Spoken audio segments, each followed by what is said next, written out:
Fair use. Fair use. Um, we got Amani Wortham again, talking and expressing her opinion. She's going to dive into why she won't date men that didn't grow up with two parents.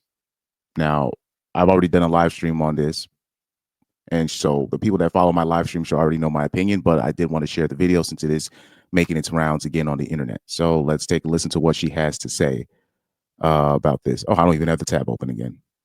Here she is. This might be controversial, and I really don't care. I don't mind a little, I don't date men that didn't grow up with their fathers. I just don't. It's always outliers. There's always exceptions to the rule. But the rule is a rule for a reason. And the rule dictates that if he did not see his father being a father, what are the chances that he's going to be a positive role model for his kids? What's the chances that he's going to be a husband if he's never seen what a husband looks like? I've done it before. I've dated guys that didn't have their dads, and it was not a positive experience. When I recognized that, and I was like, okay, I'm not going to date a guy that didn't grow up with his dad anymore.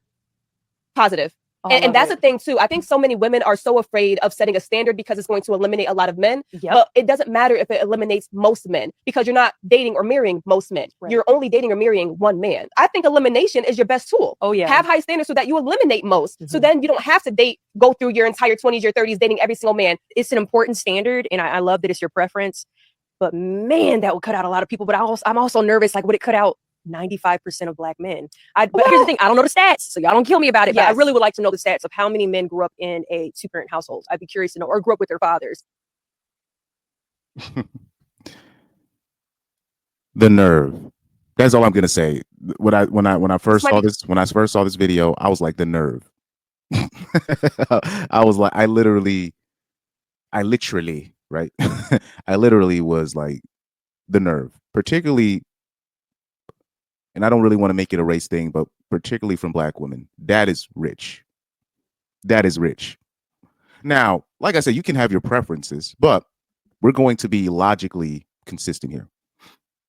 Logically congruent. We have to be consistent here, because there's been a trend on social media where you have women saying, "Oh, now they're turning conservative on you now." If I don't see it, they're like, "Oh, I can only date men that grew up with two parents in the household," or I can't date a man that grew up in a female-led household. They'll be like, I can't date a man who."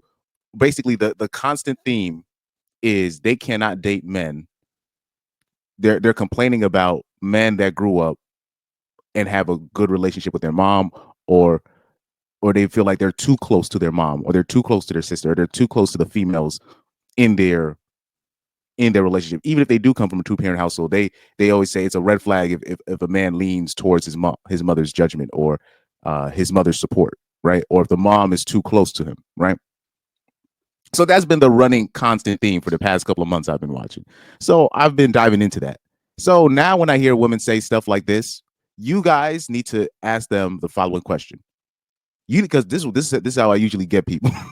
I let them have their say.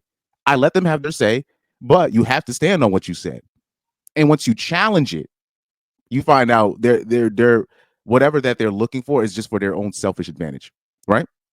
So once a woman says something like this, "Oh, you raised in a two-parent household and blah blah blah, and I can only date a man that grew up with his dad," and all, just be like, "All right, I'll let you have that." But with that being said, you have to ask them, do you believe men are better raised, are just better men? Are you saying men are better raised when they have a dad in their life? Now, most won't catch on with what you're doing, because most will be like, yeah, because then you got to give them another follow-up question. Okay, so with that being said, are you finally willing to say that single mothers are the worst parents? I'm talking about are the worst when it comes to parenting kids, and definitely are the worst people to raise sons. Are single mothers?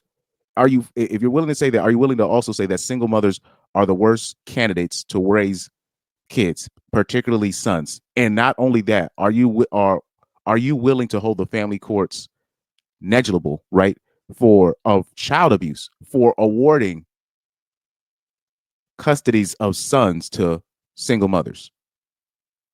Now, when you give them that, right, when you give them that, they're gonna be like, well, single mothers. You'll hear all these bags of excuses, and then you realize, oh, So it's not really the fact that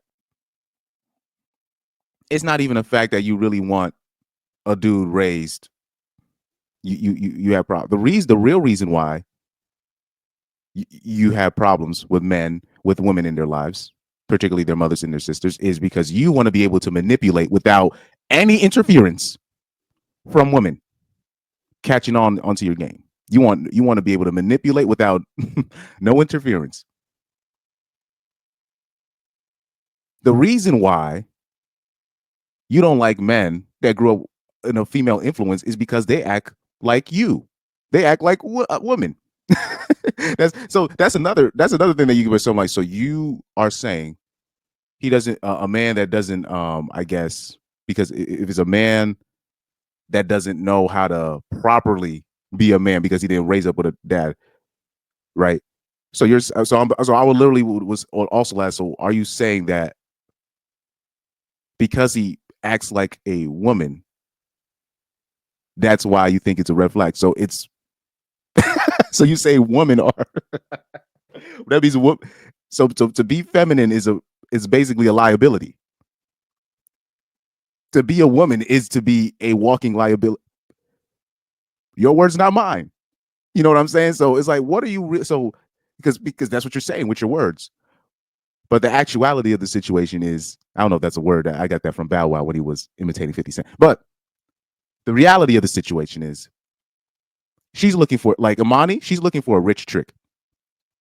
And when you listen to what Amani's saying, this is how you could tell her age. She's snitching on herself on her age. She's definitely got to be in her 30s because now she's just looking for she's looking for a male simp with money. Somebody that's going to overlook her past, whatever, her mistakes and whatnot, and just pay.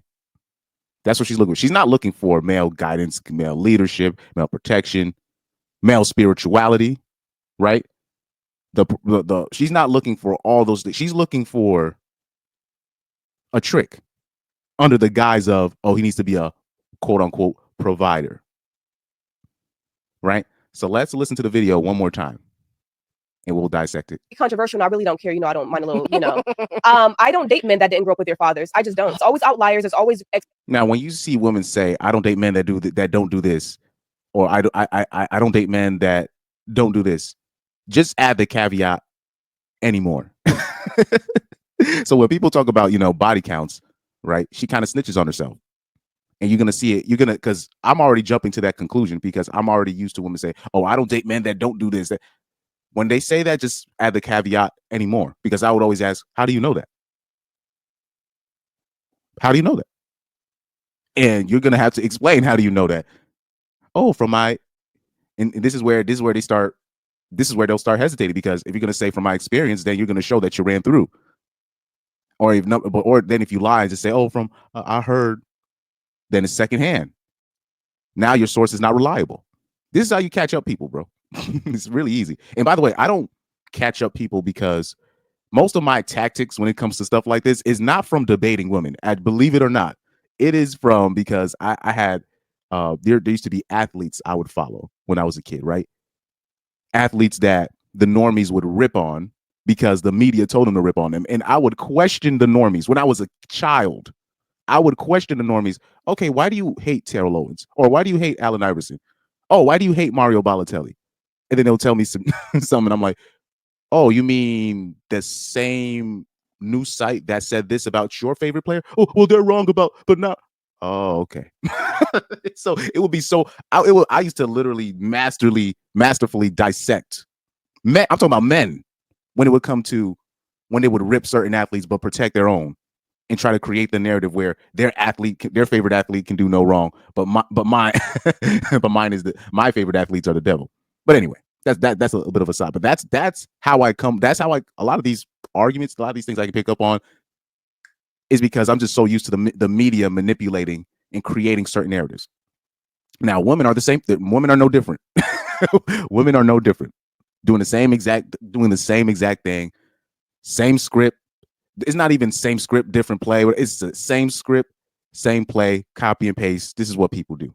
exceptions to the rule, but the rule is a rule for a reason. And the rule dictates that if he did not see his father being a father, what are the chances that he's going to be a positive role model for his kids? What's the chances that he's going to be a husband if he's never seen what a husband looks like? I've done it before. So right here, when she says, how does he know? I've dated guys that didn't have what looks like. I've done it before. When she's talking about how does he know how to be a father? How does he know how to be a husband? And I'm like,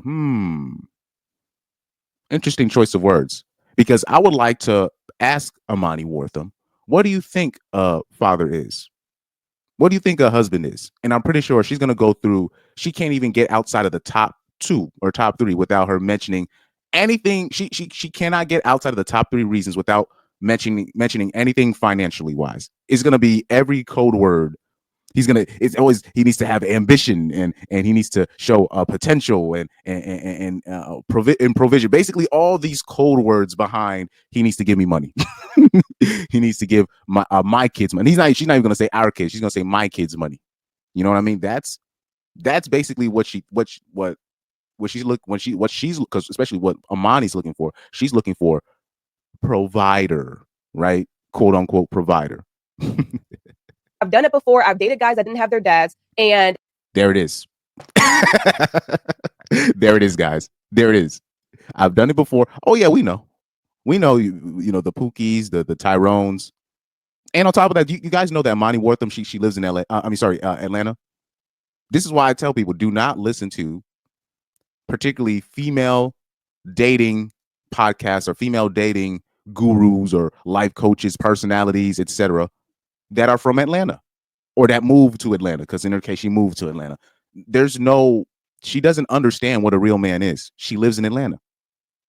Need I say more? So, of course, you were dating. Anyways, of course, he was dating scammers and people that portray themselves to be what they're not to be, and undercover dudes and borderline rainbow dudes and single mammy raised dudes. Of course she did. Atlanta is it's Sodom and Gomorrah. It's modern day Sodom and Gomorrah. It's not that. Atlanta is not a real representation of what America really is. It's like an outlier. It really should be its own province. Anyways, let's let her continue again. And it was not a positive experience. When I recognized that, and I was like, okay, I'm not going to date a guy that didn't grow up with his dad. Now, I would like to know the specifics of it. It's not a positive experience. And also this whole stuff about where we want to say all of this stuff, but skipping over the main problem. Single moms are the problem. And it's like this thing that we just keep skipping over this. The accountability over single moms and like moms that are choosing to women that are choosing to become single moms, and we're just skipping over them. And we've been telling people like with the single mammy crisis for so long, and now they just want to skip over the problem and just be like, oh, okay, I can only date men that grew up with two parents. It's just like, oh man, I got this fake laugh that I do want to download as a soundbite real soon. Please, guys, remind me to do that. That anymore. Positive.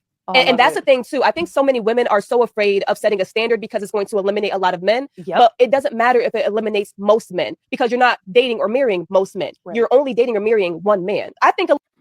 So especially now, Amani, and then Amani, this is the same woman. Like I said, this is the same woman that she's talking about. Oh, I can only date a dude that grew up with two parents. It's the same woman. Remember, I showed you a video of her where she was scoffing at a dude. Where she was doing an interview with a dude, and she was scoffing at let me see how do I say this? The guy in the video was saying, why do men have to fight to see their kids? And she was scoffing at it. This is why I everything that she's saying here is like I take it with a I don't even take what she's saying seriously. Because clearly she doesn't take fathers seriously. She doesn't even take that seriously. Like I said, she's just looking for a wallet. She's looking for a wallet. I don't know if I can find that video. I don't know if I can. I don't even know if I can find that video, man. Nah, I'm probably not gonna be able to find that video in time. But you guys see me. I've shown that video before. I've shown that video before where Amani Wortham literally scoffing at the prospect of like she didn't even care that men are literally getting depression, losing their money, losing custody of their kids. Like she has no problem with men literally killing themselves to just trying to see their kids. It's clear she doesn't value fathers. That's why I'm trying to tell dudes. It's gonna, like I said, it's gonna come up. You're gonna hear women on dates talk about, oh, did you grow up with two parents and all this stuff? And it's not because they actually value fathers. They don't. Trust me, they don't. They're looking for a trick. They're looking for a trick. So don't even tell them about your parentage and all this stuff. It's all from manipulation. It's all from manipulation. Let's keep this playing. Elimination is your best tool. Oh yeah. Have high standards so that you eliminate most. So then you don't have to go through your entire 20s, your 30s, dating every single man like you did, right? Oh man, it's an important standard, and I love that it's your preference. But man, that would cut out a lot of people. But I'm also nervous. Like, would it cut out 95% of black men? Well, I know that. First of all, that's ridiculous. 95. Anyway, now I'll say that 80% of black people in general, 80% of black people are born out of wedlock, but that doesn't mean that their dads weren't in their life. It's just that they were born out of wedlock, right? So, but 95%. You see, remember, I keep telling you when people from Atlanta start talking about statistics, disregard that shit. Disregard that stuff. Oh yeah, and also because like there's still plenty of, you'll have couples that stay together and the dads will still stay around. It's just they're not married on paper. So that's a lot of situations. So that's why that's kind of very misleading. But she said 95% of black men. Yeah, but like I said, particularly, I'll say this. I'm not saying just women with statistics. I'm talking about black women with statistics. Remember I said that I was telling you when black women talk about statistics, it's always 90% this and 95% this and 99%. I'm like, that's not how percentages work. Like if something is at like a 30 to 40% mark, and I say this is a problem because we have this 35% mark, 37% mark, 40% mark, they will look at you like, what are you talking about? 40% is nothing. And they don't understand like they just don't understand how percentages, pie charts, they don't understand how that works. So in their mind, they don't understand if that was at 95%, even like I said, we already have 80% of black kids that were born in a out of wedlock situation. So that's already something you can't fix. We're already past the emergency. That's just, now you're just waiting for the inevitable end anyways. But when something is at a 30%, 40% rate, that is where you're supposed to sound the alarm bells, because at least you can grab attention to it and you can maybe fix it.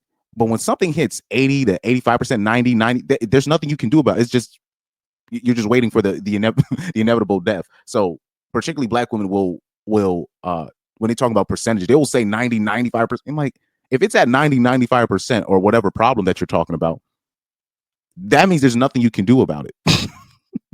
That means it's over. So yeah, but to bring home their point, a lot of the times they'll use 90, 95. they just don't understand how percentages work. Women in general don't know how they're just not good with that. But here's the thing, I don't know the stats, so y'all don't kill me about it. Yes. But I really would like to know the stats of how many men grew up in a two-parent household. I'd be curious to know, or grew up with their father. Now, like I said, and also first of all, if you have a dude that did grow up with two parents, right? And he has two parents with a decent, at least a decent head on their shoulders. He's most likely not going to go with a woman that didn't grow up with two parents in the household as well. Or definitely not go with a woman like an Amani Wortham that was saying, remember she said she had a good dude and she broke up with him. You're just like, what are you doing? So any dude with two parents in the household and a good head on his shoulders is going to look at that and be like, oh, okay, that's obviously not going to work. But anyways, I'll say this: I'm not going to allow women to do this. That like with this particular subject, with this whole, oh, I can only date men with two parents in the household, and I can't date a man that was raised by a woman. I'm not going to allow women to talk on both sides on their mouth on this and not hold single moms accountable. That I am not going to allow them to do that. So I'll say this: any man that was raised by a single mammy or was raised by a single mammy or was raised by their grandma, I'll say this: I got your backs for now. For now, I got y'all backs for now, because I know what women are trying to do. They're trying to circle the wagons. They're trying to act like they're trying to skip over the problem, which is the single mammies. But that's a whole other story, and I've already talked about that ad nauseum already.